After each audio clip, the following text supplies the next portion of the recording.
Hey guys, I'm Stephanie. And I'm Tiffany. And we are Sisters of the South. We are back today with a bolo over in Magnolia, Texas. So please share this video. And with that being said, we're going to get started.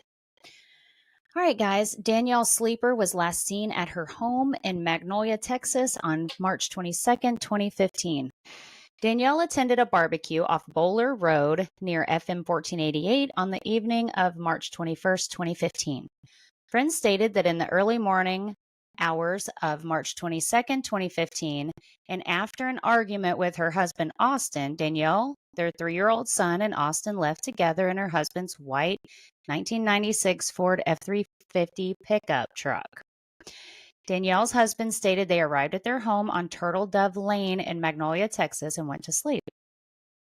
Later that morning, Austin left to run errands with friends while Danielle was still asleep. When Austin returned home later that afternoon, Danielle, along with her purse and cell phone, were missing.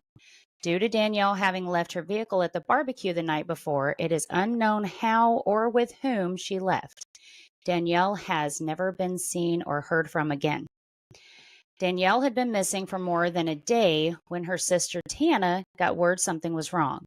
Tana says in an interview with KHOU, she drove to her parents' home, picked up her dad, and went to Danielle and Austin's home. She was shocked to see the house in such a disarray. Danielle's clothes were strewn across the floor, hangers scattered throughout the bedroom, shelves emptied. Tana said she found it odd because her sister typically obsessed over having an immaculate house. Tana thought Austin was fidgeting and acting strangely. She noticed fresh scratches on top of his head. Their son wasn't running around, but most puzzling, Austin still hadn't reported Danielle missing. He just kept saying that she ran off, that she probably would be back in a few days. And I kept telling him that it was not clicking, that it was not right, something was wrong, Tana said. A search warrant detectives secured shortly after Danielle went missing showed they were allowed to go into her and Austin's home to look for any implements and instruments used in the commission of a criminal offense of murder and or aggravated assault with a deadly weapon and or tampering with physical evidence. Investigators seized Austin's truck, a tablet, and his cell phone. The search warrant revealed that although Danielle's cell phone was never found, investigators poured through her phone records that showed there were numerous text messages and activity until 3:12 a.m. the night she went missing. And the last time her phone was turned on was 2 days after her disappearance, when it pinged a tower 2.5 miles from her home. It was the last signal that cell phone records showed ever came from the phone, and it's been turned off ever since. Wow. Investigators learned Danielle's bank account and credit cards haven't been used for 2 days before she went missing. Her email account didn't have any activity for 5 days prior to her disappearance. So she really didn't have a whole lot going on. No. Nothing was found in Austin's truck or on his phone or the tablet that helped police uncover what happened to Danielle or narrow in on a suspect. What? I think they've spoken to the suspect. But anyway, my opinion. A team was taken to Danielle and Austin's home and drained a pond on their property, but nothing was found. There's up to a $21,000 reward offered by Montgomery County Crime Stoppers for information leading to a felony arrest in the case. Danielle is a white female and was 32 at the time of her disappearance. She is 5'7" and weighs 120 to 130 pounds with brown hair and hazel eyes. She is a mother of 3 boys. If you have any information regarding Danielle Sleeper, please contact the Montgomery County Sheriff's Office at 936-760-5800, option 3. You can also call Crime Stoppers Anonymous tip line at 713-222-TIPS, which is 8477. Well, Uh-huh. I'm just going to say it. They really need to do a polygraph test on her husband. Although I know it's not admissible in court, they need to administer that to him ASAP. They need to investigate him further. Yes, much further.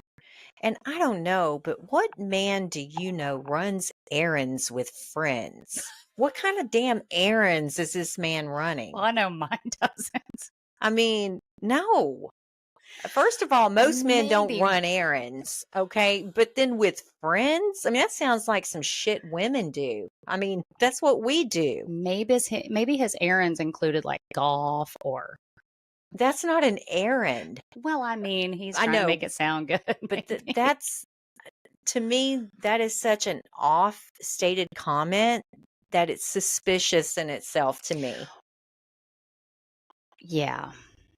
Now, I did read other things about this, but it's not proven, so I did not throw it in. There are other speculations, other things that were said regarding him calling his mother to come pick up their son in the middle of the night. Mm-hmm. But I don't know how that information got out there. Yeah. And I didn't want to put it in. Well, there's kind of some mystery here because There's a lot of mystery here. was he having an affair? Did the cops go any further than just questioning him? Did they look at the history of his phone, his emails, his computer searches, and the fact that her phone got pinged 2 days later leads me to think somebody had access to her phone or had her phone and then just tossed it somewhere. Well, and is there a history of like domestic abuse? I mean, they Right. got into a fight at a party or at a Yeah. barbecue Yeah. Evidently they were in having front issues. of people. Yeah. Mhm. So you have to wonder what was there to begin with. Right. Wow. Yeah. I think that, Magnolia, get your shit together. Okay, come on. Let's do an investigation on the husband. What happened to checking the husband out or the spouse out until you've exhausted all of that investigation and cleared him, and then you move on from there? I mean, that doesn't sound like that's happening in this situation. And 10 years later, they know nothing more than the day that the investigation started. That's a red Yeah. flag to me. And she has 3 sons. Uh-huh. They need to know what happened to their mom. Her family needs to know. Yeah, absolutely. Listen, I'm not going to make any bones about it. The husband is suspicious to me. Any man running errands with his friends is suspicious to me. Okay. That just don't sound right to me. That's just odd to me. And I think there's more to it. I really do. My personal opinion, and I have the right to Did have they it. interview the friends that he was with to find out Exactly. where he went, what these errands Yes. were? And what was the fight about the night before?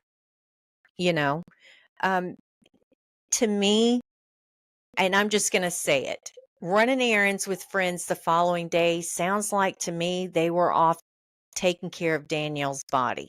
That was the red flag that immediately came to my mind when he stated he was running errands with friends.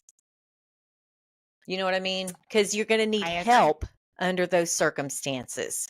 So that's, again, my opinion. I just think that the investigation needs to lead them down whatever the truth is, but they need to dive deeper into that investigation because they need to really look at the husband. Sorry, just got to say it.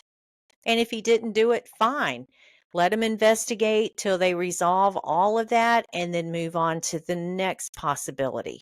But I don't think they're done with him. I really don't. I don't either. I think he holds a lot of answers to her being missing. Yep. Mhm. So, guys, Yeah. Please share her information, get her face out there. Absolutely. And until our next video, please remember to see See the the good good and and stay stay imperfectly imperfectly perfect. perfect. Bye, guys. Bye. Thank you.